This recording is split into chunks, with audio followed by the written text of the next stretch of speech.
Marathon बैठका झालेल्या आहेत. तुम्ही अमरावतीवर काय निर्णय झाल्याचा बैठक घेतली? असं आहे की आम्ही आमच्या जाहीरनाम्यामध्ये शेतकऱ्यांच्या कर्जमाफीच्या संदर्भातली घोषणा केली होती. त्या संदर्भात आम्ही मागच्या काळामध्ये एक समिती तयार करून कर्जमाफी कशी करायची, दीर्घकालीन उपाययोजना काय करायच्या, अशा सगळ्या गोष्टींचा निर्णय केला होता. कारण कर्जमाफी हा एक भाग आहे, पण शेतकरी वारंवार कर्जाच्या विळख्यात अडकतो आणि म्हणून त्यांना आपण बाहेर कसं काढू शकतो अशा प्रकारचा सगळा विचार व्हावा अशा प्रकारची अपेक्षा होती. त्या दृष्टीने आम्ही जे मित्राचे चेअरमन आहेत प्रवीण परदेशी यांच्या अध्यक्षतेखाली एक समिती तयार केलेली आहे. ही समिती कर्जमाफीच्या संदर्भात कशा पद्धतीनं ती करता येईल, त्याचे निकष काय असतील, भविष्यात शेतकऱ्यांना आपल्याला कर्जाच्या विळख्यातनं बाहेर कसं ठेवता येईल किंवा थकीत कर्जात तो जाणार नाही याकरता काय उपाययोजना करता येतील, या सगळ्या बाबींवर निर्णय करेल. त्या संदर्भात आम्ही असा निर्णय आज केला आहे की एप्रिल महिन्याच्या पहिल्या आठवड्यात या कमिटीने आपलं कामकाज पूर्ण करावं आणि आम्हाला कर्जमाफी कशी करायची, त्याचे काय निकष ठरवायचे या संदर्भातला एक अहवाल द्यावा आणि या अहवालावर कर्जमाफीच्या संदर्भातला जो निर्णय आम्हाला करायचा आहे तो 3 महिन्यात म्हणजे 30 जून 2026 पूर्वी करण्याचा आम्ही निर्णय केलेला आहे. त्यामुळे आता सगळे टप्पे आम्ही या ठिकाणी ठरवलेले आहेत.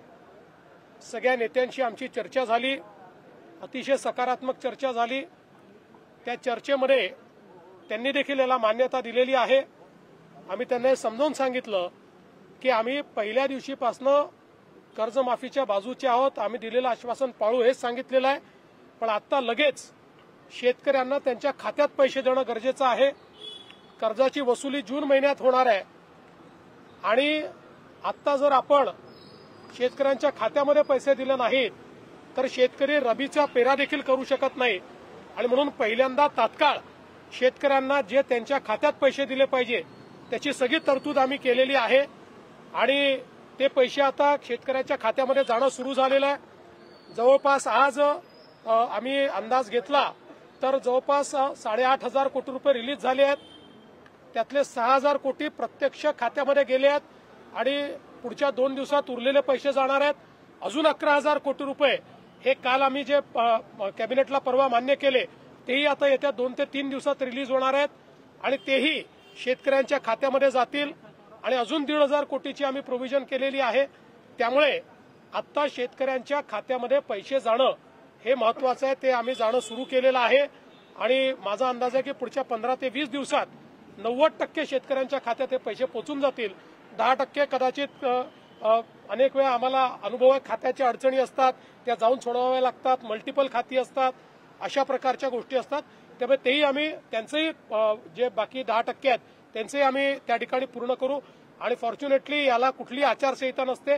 त्यामुळे आचारसंहिता लागली तरी ही मदत त्यांच्या खात्यामध्ये जाऊ शकते. त्यामुळे आम्ही त्यांना समजावून सांगितलं की पहिल्यांदा ही मदत देणं हे महत्वाचं आहे. त्यामुळे ती मदत आम्ही देऊ आणि मग ही जी काही कमिटी आम्ही केलेली आहे या कमिटीचा रिपोर्ट घेऊन त्याच्या आधारावर आम्ही ही कर्जमाफी करू आणि त्याला त्यांनीही सकारात्मक अशा प्रकारची भूमिका त्याच्यावर घेतलेली आहे. त्यामुळे आता या संदर्भातले टप्पे आम्ही ठरवलेले आहेत. कृषी उत्पादकांना योग्य हमीभाव मिळावा अशी मागणी केली. कृषी उत्पादकांना योग्य हमीभाव मिळावा. 6 जून वगैरे अशी कुठली तारीख नाही आहे. तारीख मी सांगितली 30 आहे. 30 जून पूर्वी करू. कृषी उत्पादकांना योग्य हमीभाव मिळावा अशी देखील मागणी शिष्टमंडळाकडे करण्यात आली. निश्चितपणे आम्ही त्यांना सांगितलं की आम्ही कृषी मालाच्या खरेदीकरता खरेदी केंद्र सुरू केलेले आहेत. त्याचे आकडेही आम्ही सांगितले. तिथे नोंदणी पण आपली सुरू झालेली आहे आणि आम्हीही विनंती केली आणि आम्ही त्यांना सांगितलं की सगळ्या शेतकरी नेत्यांनी विनंती करावी की कोणीही हमी भावाच्या खाली व्यापाऱ्यांना विकू नये. व्यापारी जर हमी भाव देत असेल तर व्यापाऱ्याला द्यावं व्यापारी हमीभाव देत नसेल तर आपल्या केंद्रांवर आणून त्यांनी ते विकावं, अशा प्रकारची आम्ही सीएम सर आज मुंबईमध्ये 17 मुलांना ओलीस धरणाऱ्या एका व्यक्तीचा, रोहित आर्य नावाच्या व्यक्तीचा एन्काउंटर करण्यात आलेला आहे पवईमध्ये. काय तपशील आहे या घटनेविषयी? बघा, याचा सगळा तपशील पोलिसांनी आपल्याला दिलेला आहे. अतिशय विक्षिप्तपणे ज्या प्रकारे त्यांनी बोलून आणि मुलांना ओलीस धरलं, मी खरोखर पोलिसांचं अभिनंदन करेन की पोलिसांनी नीट ऑपरेशन त्या ठिकाणी केलं आणि त्या ऑपरेशनमध्ये अर्थातच त्याचा मृत्यू झालेला आहे, पण सगळ्या मुलांना सुखरूप पोलिसांनी बाहेर काढलेलं आहे. आता त्यातल्या ज्या काही गोष्टी आहेत त्याचं इन्व्हेस्टिगेशन सुरू झालेलं आहे, त्यामुळे संपूर्ण इन्व्हेस्टिगेशन झाल्यावरच बाकी गोष्टी सांगता येतील. बघा, आता त्यांचं समाधान झालंय की नाही हे तुम्हाला सांगतील. आम्हाला असं वाटतं त्यांचं समाधान झालंय, पण त्यापेक्षा आम्हाला महाराष्ट्रातल्या शेतकऱ्याचं समाधान करणं हे जास्त महत्वाचं वाटतं.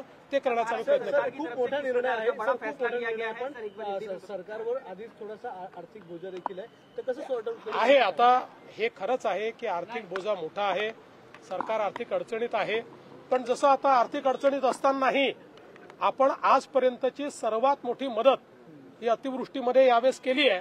मार्ग काढू आता त्यातनं काहीतरी. सर, हिंदी में बता दीजिए, महाराष्ट्र सरकार की ओर से किसानों के लिए किस प्रकार का बड़ा फैसला है?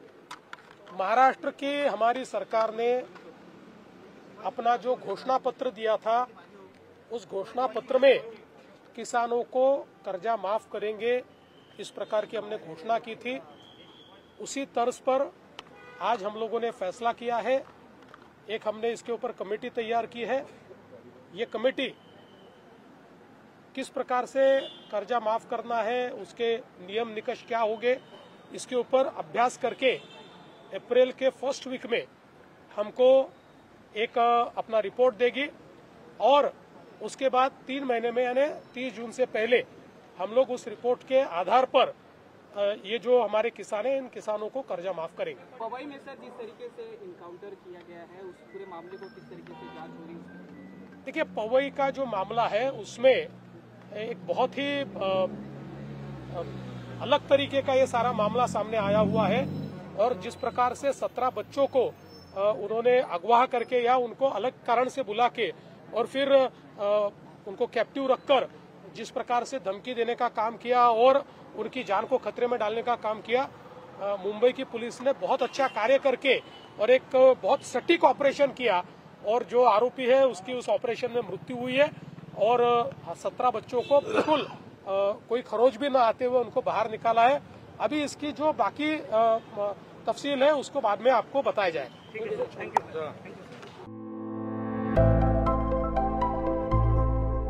आविष्कार इन्फ्रा तुम्हाला देत आहे विविध लोकेशन्सवर NA प्लॉट्स आणि प्राइम फ्लॅट्सचे प्रोजेक्ट्स. नंदिनी जाधव नगर, शांत निवांत कोल्हापुरात घर म्हणजेच नंदिनी जाधव नगर. मल्हार रामगिरी, तुमच्या स्वप्नातील बंगल्याची पहिली पायरी. मल्हार रामगिरी हातकणंगले. पॅनोरमा हिल्स आंबा, सह्याद्रीच्या कुशीत निसर्गाच्या सानिध्यात तुमचं स्वतःचं farm house. Padmavira city Jaysingpur, एक आधुनिक लाईफस्टाईल देणारा 1 and 2 BHK होम्सचा प्रोजेक्ट.